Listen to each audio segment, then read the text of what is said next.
ગાઝામાં 2023થી શરૂ થયેલા હુમલાઓ આજે પણ યથાવત છે।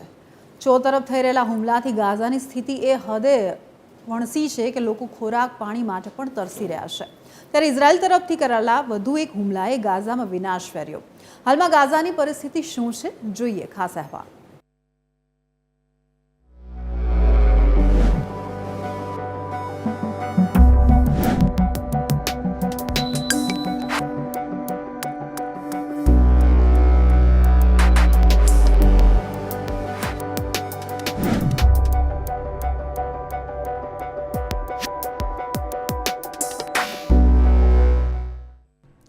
ઇઝરાયલ અને હમાસ વચ્ચે યુદ્ધ વિરામની ચર્ચાઓ વચ્ચે ગાઝા પર હુમલા થઈ રહ્યા છે। ભીષણ હુમલાથી ગાઝામાં જ્યાં જુઓ ત્યાં કાટમાળ જ નજરે આવી રહ્યો છે। ઇઝરાયલે ગત સોમવારે જ ગાઝામાં સ્થિત કેફે, સ્કૂલ અને ભોજન વિતરણ સ્થળે હુમલો કરતા આશરે 94 લોકો માર્યા ગયા હતા। એક રિપોર્ટ અનુસાર છેલ્લા 15 દિવસમાં ઇઝરાયલના હુમલામાં ગાઝાના હજારો લોકોએ જીવ ગુમાવ્યા છે।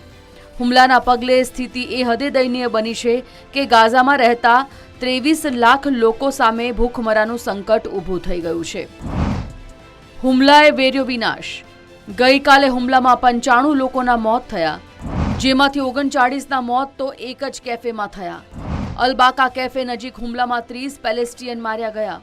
કેફેમાં ભોજન નહીં પણ મોબાઈલ ચાર્જ અને ઇન્ટરનેટ કનેક્શન મળતું હતું। ત્યાં એક સ્થાનિક પત્રકાર ઇસ્માઇલ અબુ હતબ પણ માર્યા ગયા। ઇઝરાયેલે ફાઇટર જેટ વડે હુમલો કર્યાની માહિતી।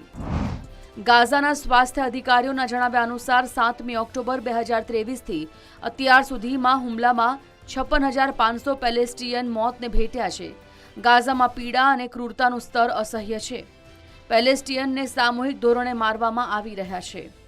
વ્હાઇટ હાઉસ ગાઝામાં યુદ્ધ સમાપ્ત કરવાના પ્રયાસો કરી રહ્યું છે।